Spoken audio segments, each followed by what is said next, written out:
3 jours seulement après l'arrivée du rallye Monte-Carlo, les concurrents du 23e rallye Monte-Carlo historique ont fait face à un parcours tout aussi sélectif, avec notamment au programme des spéciales de régularité qui ont marqué les grandes heures de l'épreuve. On se concentre essentiellement sur le Vercors et sur l'Ardèche. Et là, on a eu, même sur le retour, des éléments du rallye Monte-Carlo WRC, puisqu'on était dans Bréziers ce matin. Ils sont encore dans Bréziers. Et donc, on se colle quand même assez fidèlement aux épreuves qu'on a déjà fait, ou il y a très longtemps, ou il y a très récemment.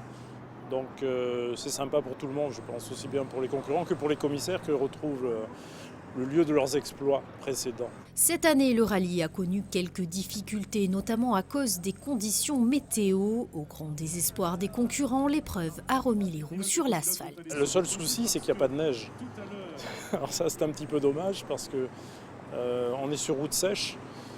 Et quand on connaît la Champ-Raphaël sur route enneigée et sur route sèche, on fait la différence. Et malheureusement, sur des routes aussi larges, quand on roule à moins de 50 km/h de moyenne, c'est difficile de supporter, pas la pression, mais la difficulté, parce qu'on n'arrive pas à rouler aussi lentement, je dirais. Donc je pense qu'il se lâche un petit peu sur les secteurs de liaison et pas sur les épreuves de régularité, qui sont des épreuves de régularité par définition.